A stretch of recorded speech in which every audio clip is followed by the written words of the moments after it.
तो पिछले एपिसोड में हम लोग को दिखाया था कि माकोटो ने शेन के साथ एक कॉन्ट्रैक्ट कर लिया था, जिसके कारण से शेन एक ह्यूमन में ट्रांसफॉर्म हो गई थी।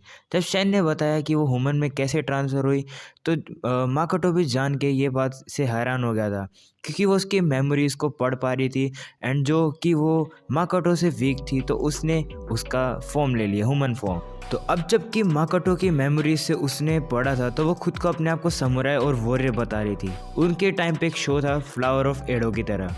तो उसके बाद हमारा एपिसोड शुरू होता है। एपिसोड का नाम होता है ब्लैक स्पाइडर ऑफ डिजास्टर। जैसे ही माकोटो बाहर निकलता है शेन से फाइट करके, देन माकोटो को वो पूछती है कि मैं एक चीज़ चेक करना चाहती हूँ।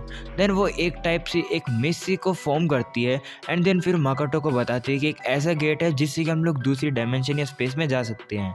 देन फिर उसके साथ माकोटो भी चला जाता है। अब जब वो उसके अंदर आके देखता है, तो वो देखता है कि बिल्कुल अर्थ जैसे ही उसकी एक डायमेंशन बनी हुई है, जिससे कि पहले शेन को भी समझ नहीं आता कि ये कैसे हो रखा है। शेन समझती है कि उसका जो एक डेमी प्लान उसकी जगह का नाम है वो डार्क और एम्प्टी स्पेस होनी चाहिए।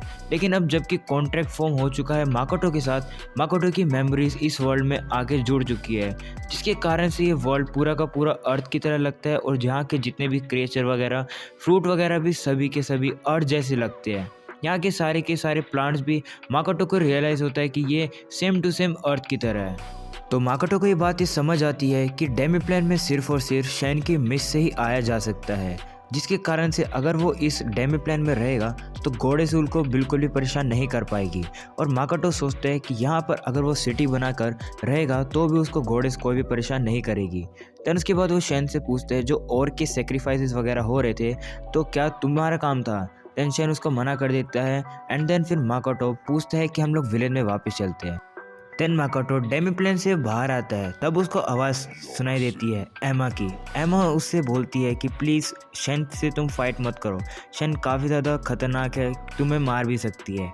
जिसके कारण से फिर शेन उसको बोलती है कि हाँ, माकोटो ने मुझे बहुत मारा। देन एमा चैन को कुछ समझ नहीं आ रहा होती, क्योंकि वो ग्रेटर ड्रैगन है जिसको कोई नहीं हरा सकता है। बट उसके बाद शेन अच्छे से बताती है एमा को कि उन लोगों ने एक कॉन्ट्रैक्ट साइन कर लिया है, जिसकी वजह से उसने एक ह्यूमन फॉर्म ले लिया है। देन शेन को समझाने के लिए कि वही है शेन, तो वो एक अपने स्केल वगैरह देती है। देन उसके बाद एमा चैन समझ आती है कि यही लड़की है शेन। ये सब सुनकर एमा चैन बेहोश हो जाती है। उसके बाद सभी विलेज में आ जाते हैं। विलेज में ये सारी बातें सुनने के बाद खुशी के कारण फेस्टिवल मनाते हैं, जिसमें कि वो खाना वगैरह सभी एक दूसरे से शेयर कर रहे होते हैं। देन उसके बाद एमा चैन माकोटो से आकर पूछती है कि शेन किधर गई। देन माकोटो भी बोलता है शायद से वो सोने गई है, मैं भी सो जाऊंगा जल्दी। देन फिर माकोटो को एमा चैन थैंक यू बोलती है उसको बचाने के लिए। देन एक और बोलता है कि माकोटो ने हमारे विलेजर्स को एवेंज किया है, मतलब उनकी जान का बदला लिया है। देन उसके बाद शेन भी बोलती है कि हाँ ये मेरे मास्टर हैं। देन उसके बाद वो ऑर्क से पूछती है कि तुम्हें कैसा लगेगा अगर तुम फर्टाइल लैंड में रहो तो। उसके बाद सुबह हो जाती है। माकोटो को अपनी आंखों पर विश्वास नहीं हो रहा होता है, क्योंकि जैसे वो देखता है सुबह उठकर, वो सब देखता है कि जितने भी वहाँ पर ऑर्क थे वो अपना सामान वगैरह पैक करके बैठे हुए थे जाने के लिए। माकोटो को बिल्कुल भी समझ नहीं आ रहा था कि ये क्या हो रहा है। वो शेन को पूछता है बट वो शेन उसको नहीं बताती है। उनमें से एक और बताता है कि शेन के हम लोग ऑफर को एक्सेप्ट कर रहे हैं डेमी प्लान में रहने के लिए। माकोटो शेन से पूछता है कि हम लोग डेमी प्लान में कैसे रहेंगे। शेन बताती है कि वहाँ का एनवायरनमेंट वगैरह अब सब कुछ क्लियर हो गया है। अब माकोटो पूछता है कि अगर वहाँ पर कोई डीमन वगैरह हुए तो क्या होगा। उसके बाद एक सामने हमको एक छोटी सी बच्ची दिखाई होती है। माकोटो समझता है कि ये जो छोटी सी बच्ची है वो शेन की चाइल्ड है। तो माकोटो पूछता है कि ये शेन की चाइल्ड यहाँ पर कैसी आई है। उसके बाद शेन बताती है कि ये चाइल्ड नहीं है उसकी, ये एक फ्रेगमेंट है जिसकी तरह वो दिखती है। उसके बाद उन्होंने रात ही भर डिसीजन कर लिया था वहाँ जाने के लिए। सभी लोग खुश हो जाते हैं क्योंकि उनको जगह मिल जाएगी रहने के लिए। माकोटो शेन से पूछता है कि लेकिन हम लोग एक ही साथ सभी लोगों को कैसे लेकर जाएंगे। शेन सबको बोलती है कि मैं इस पूरे वर्ल्ड को एब्जॉर्ब कर कर ट्रांसपोर्ट वगैरह वहाँ कर दूंगी। देन शेन सभी को अपने डेमी प्लान में ले आती है। उसके बाद शेन बोलती है कि हम लोग एक ऐसी सिटी बनाएंगे जो कि किसी ने ना देखी हो। उसके बाद सभी लोग लग जाते हैं काम पर। काफ़ी सारे घर बनाने होते हैं उनको, काफ़ी सारा उन्होंने खाना वगैरह भी कलेक्ट कर लिया था। सभी लोगों को डेमी प्लान में आए काफ़ी ज़्यादा टाइम हो गया। माकोटो ने और भी एलिमेंट्स को पूरा का पूरा सीख लिया। वाटर, डार्कनेस, फायर, अर्थ और थंडर को। सबसे स्ट्रॉन्गेस्ट एलिमेंट माकोटो का था वाटर। वाटर को वो किसी भी टाइप में चेंज कर पा रहा था, जिससे कि वो किसी भी शेप में उसको चेंज करके अटैक कर सकता था। देन पीछे से शन, जो कि है माकोटो की मेमोरीज को देख रही होती है। माकोटो की और मेमोरीज देखने के लिए पूछती है उससे, बट माकोटो उसको मना कर देता है। माकोटो को जितने भी ओक थे वो हेल्प करने के लिए पूछते हैं, क्योंकि अब माकोटो इस पूरे के डेमी प्लान का मास्टर बन चुका है।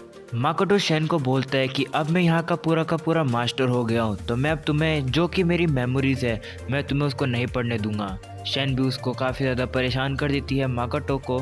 एंड देन लास्ट में माकोटो बोल ही देता है कि ठीक है, जो भी तुम्हें मेरी मेमोरीज देखनी है तुम आराम से देख पाओगे। उसके बाद शेन बोलती है कि मैं एक रिसर्च के लिए जा रही हूँ, जिससे कि मैं इस वर्ल्ड में टीवी बना सकती हूँ। उसके बाद शेन टीवी का मटेरियल कलेक्ट करने के लिए चली जाती है। माकोटो अपनी जितनी भी मेमोरीज को है वो दोबारा देखता है। माकोटो अपनी पूरी फैमिली की फ़ोटो के ऊपर देखता है कि अब वो वापस से वैसे दिन नहीं आ सकते हैं। उसके बाद माकोटो को रियलाइज़ होता है कि उसके पेरेंट इसी वर्ल्ड से हैं। माकोटो बोलता है ये काफ़ी ज़्यादा इंटरेस्टिंग होगा अगर वो अपने पेरेंट्स के वे को ढूंढे, ट्रैवलिंग करते करते अराउंड जो प्लेसेस है वहाँ पर। उसके बाद माकोटो को फाइनली अपना इस वर्ल्ड में एक गोल मिल गया था करने के लिए। माकोटो काफ़ी ज़्यादा एक्साइटेड हो गया था, ताकि उसको वो अब यहाँ पर एक गोल मिल गया था, ये जानने का कि उसके पेरेंट यहाँ पर क्या करते थे। उसके बाद एक ड्वार्फ फॉरेस्ट में भाग रहा होता है अपनी जान को बचाने के लिए। जैसे वो पीछे मुड़ के देखता है, वो देखता है कि पीछे उसके एक अटैक हो जाता है। वो कैसे तैसे करके उससे बच जाता है, लेकिन वो घायल हो जाता है। वो देखता है, तब देखता है तो बहुत ही ज़्यादा एक बड़ी स्पाइडर उसके ऊपर अटैक करी होती है। माकोटो भी बाहर आ जाता है। वो देखता है कि यहाँ पर फॉरेस्ट वगैरह कटे हुए हैं, अच्छे से नहीं हो रहे हैं।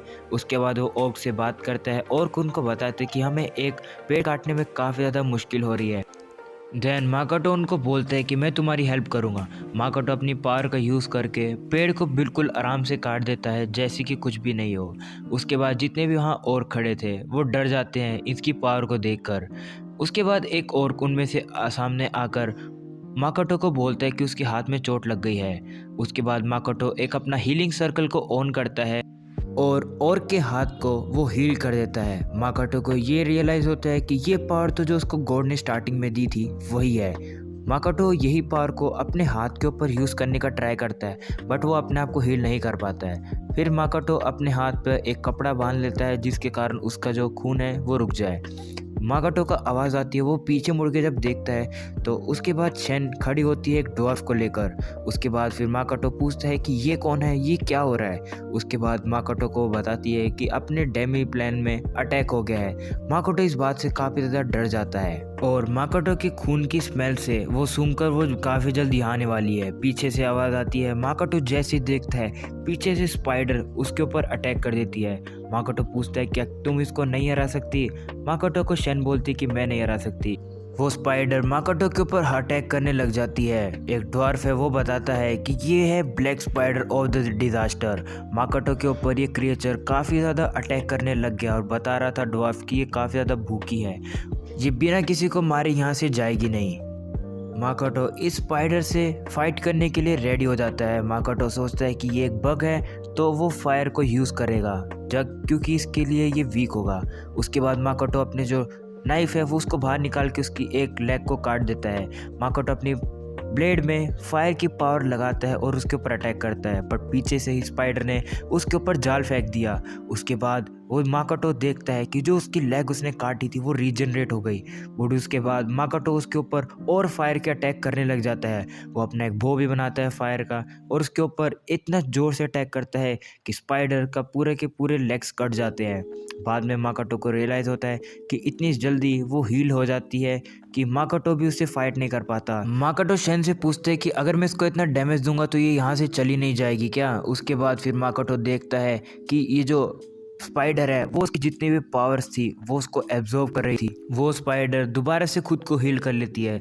माकोटो और फायर स्पेल्स को कास्ट करता है, जिससे कि अगर वो स्पाइडर फिर से खड़ी होती है तो वो उसको मार सके। शेन वो उस बंदे को दूर ले आती है। बंदा वो बोलता है कि मैं वो एक ड्वार्फ हूँ, माकोटो और फायर स्पेल को तैयार करता है इस स्पाइडर से फाइट करने के लिए। माकोटो दोबारा से इस स्पाइडर की लेग्स वगैरह को काट देता है, बट माकोटो के इतनी स्पेशल पावर के बाद भी वो वापस से रीजनरेट कर देती है अपने आप को। माकोटो के ऊपर वो अपनी लेग्स का अटैक करती है, जिससे कि माकोटो का काफी ज्यादा ब्लड निकल जाता है। वो स्पाइडर माकोटो का ब्लड को ड्रिंक करने लग जाती है। माकोटो को बहुत ही ज्यादा गुस्सा आ जाता है क्योंकि वो स्पाइडर माकोटो का ब्लड को ड्रिंक करने लग जाती है। माकोटो इतनी ज़्यादा रेज मोड में आता है कि वो माकोटो अपने एक स्पेशल एबिलिटी को यूज़ करता है, जिसके कारण वहाँ पे पूरा का पूरा ब्लास्ट हो जाता है। शेन डुआर को पीछे खींच के ले आती है। उसके बाद जो स्पाइडर है उसकी की पूरी लेग फिर से कट जाती है। माकोटो एक फायर का इतना ज़्यादा पावर का यूज़ करता और वो सीधा स्पाइडर के फेस पर अटैक करने लग जाता है। माकोटो की ये पावर देखकर शेन भी काफ़ी ज़्यादा डर जाती है। शेन बोल रही है कि इतनी देर से माकोटो खुद को पीछे रोक रहा था ताकि वो विलेज को ना डिस्ट्रॉय कर दे। उसके बाद माकोटो एक फायर एलिमेंट से एक बो बनाता है जो कि सीधा जाके डायरेक्ट हिट उसको मारता है। उसके बाद जितने भी वहाँ लोग खड़े थे, शेन और डुआर्फ, वो दोनों के दोनों हैरान हो जाते हैं माकोटो की इतनी ज़्यादा पावर देखकर। माकोटो कुछ ज़्यादा ही अपना पावर का यूज़ कर चुका था और ब्लड उसका इतना ज़्यादा निकल गया था, जिसके कारण से वो वहीं पर ही गिर जाता है। उसके बाद जो स्पाइडर है वो वापस से खड़ी हो जाती है। उसके बाद जब शेन माकोटो को बचाने के लिए एकदम से भागती है, वो स्पाइडर माकोटो को पकड़ लेती है क्योंकि उसका ब्लड उसको काफ़ी ज़्यादा अच्छा लगता है। स्पाइडर बोल रही होती है कि मुझे काफ़ी ज़्यादा दर्द हो रहा है, बट इसका जो ब्लड है काफ़ी ज़्यादा टेस्टी है। शेन बोलती है कि स्पाइडर को कि माकोटो को नीचे रख दो। माकोटो को छुड़ा लेती है शेन एक उसको स्पाइडर को लात मार के। उसके बाद जब माकोटो को नीचे रखने के बाद शेन स्पाइडर से पूछती है क्या तुमने मुझे पहचाना, जिसमें कि वो स्पाइडर मना कर देती है। शेन बोलती है कि हाँ मुझे पता है कि तुमने मुझे क्यों नहीं पहचान रहे हो, क्योंकि मेरे पास अभी ह्यूमन का फॉर्म है। माकोटो को की तरफ देखकर वो बताती है स्पाइडर को कि ये मेरे मास्टर है, मैंने इसके साथ मास्टर और सर्वेंट का एक कॉन्ट्रैक्ट को साइन किया है, इसकी वजह से मैं एक ह्यूमन फॉर्म में आ चुकी हूँ। शेन की ये बात सुनकर जो स्पाइडर है वो भी बोलते हैं कि मुझे भी इसी तरीके से इसी कॉन्ट्रैक्ट में आना है, जिसके बाद शेन से वो कॉन्ट्रैक्ट में साइन होकर वो शेन की ही तरह एक ह्यूमन में कन्वर्ट हो जाती है। शेन भी देखकर हैरान हो जाती है कि स्पाइडर भी ह्यूमन फॉर्म में आ गया है। उसके बाद माकोटो अगले दिन सुबह जब उठता है वो देखता है कि यहाँ पर एक लड़की बैठी है जो कि उसको बोलती है thank you for the meal, खाने के लिए थैंक यू। और फिर माकोटो को अपने आप को इंट्रोड्यूस करते हैं कि वही एक स्पाइडर। माकोटो को कुछ भी समझ नहीं आ रहा होता है कि ये क्या हो रहा है। उसके बाद हमारा जो सेकंड एपिसोड था डिजास्टर ऑफ द स्पाइडर हो जाता है ख़त्म। अब नेक्स्ट एपिसोड का नाम है ह्यूमन शॉक।